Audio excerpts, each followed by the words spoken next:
Welcome to this explainer. Let's just jump right in, but before we do, I invite you to just settle in for a second. Take a deep, slow breath with me. Inhale and exhale. Beautiful.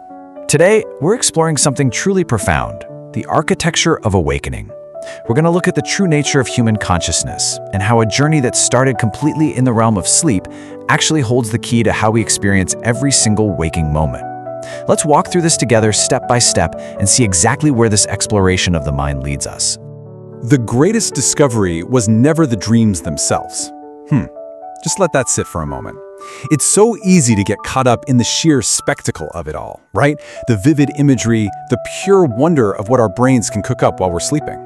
But as we're going to see, the real treasure you uncover when you start paying attention to your own consciousness isn't the content of what you're seeing.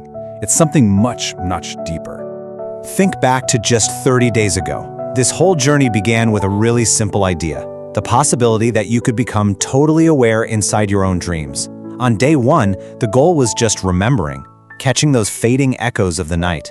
By day 15, as you ventured a little deeper, it became about facing fear, literally standing your ground in a world created by your own subconscious. And then, day 30, arriving at lucidity, the realization of being awake while the body sleeps. What an incredible 30-day ride into worlds completely beyond imagination. And along that timeline, you've built up this absolutely impressive set of tools for exploring the subconscious mind. You're recognizing those weird little dream signs to trigger your awareness.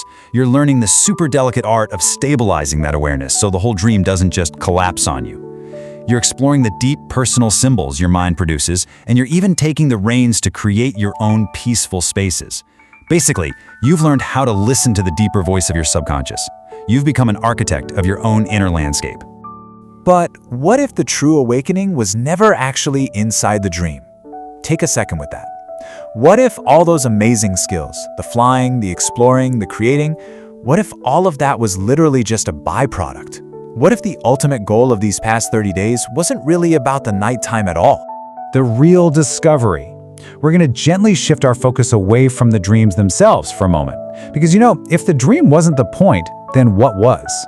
The profound realization of this entire process was simply awareness itself. Pure, unfiltered awareness. Initially, what draws practically everyone in is the idea of controlling dream worlds, right? The desire for an escape, the appeal of pure fantasy. But the ultimate realization is entirely different. It's about waking up inside your experience. It's about profound understanding and presence. The absolutely crucial point here is that you aren't just learning to manipulate a dream. You're learning exactly how it feels to be truly, vibrantly awake to whatever is happening to you in the exact moment it's happening. And when you wake up inside an experience like that, you gain this remarkable new clarity for observing your inner world. You learn to watch your thoughts pass by without getting swept away in the current. You observe your emotions. You begin to spot your own mental patterns. And ultimately, you become aware of consciousness itself. You are no longer just the person experiencing the dream. You are the awareness that actually holds the dream. That is a massive, absolute game changer of a shift.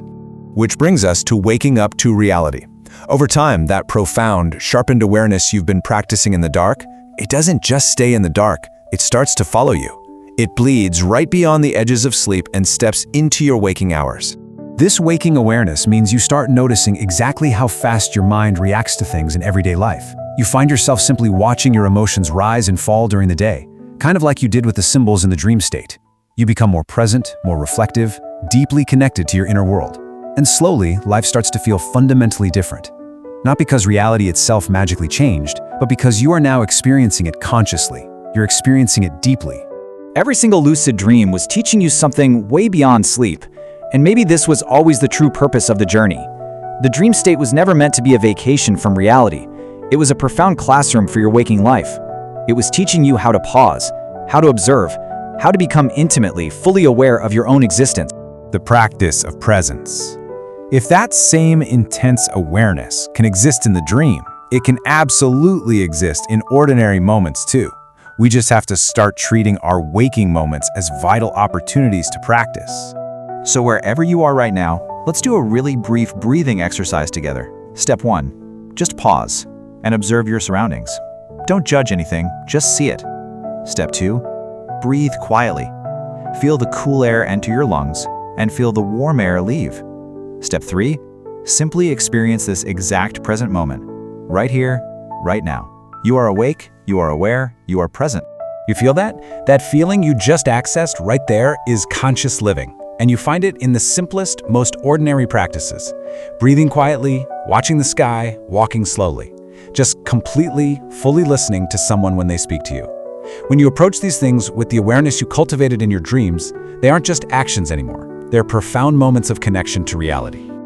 Think of it as practice. So tonight, as you're getting ready for bed, remember that. Don't think of lucid dreaming or whatever happens when you close your eyes as something separate from your real life. Think of it as a training ground. It's practice for awareness. It's practice for presence. It is practice for truly experiencing both your dreams and your reality with your eyes wide open. Because no matter where your future dreams might take you, remember this one thing. The most important awakening was never inside the dream. It was the awareness you discovered within yourself. That is the architecture we've been building all along. And that awareness will continue growing long after this initial 30-day journey ends. Consciousness itself is infinite. The awareness you are cultivating right now, the presence you're bringing to this exact moment, it has absolutely no boundaries. So I'll leave you with this. If the inner world is boundless, how much of your own infinite consciousness have you yet to explore? Take that question and that deep sense of presence with you into the rest of your day and into your sleep tonight. Thank you so much for joining me for this explainer.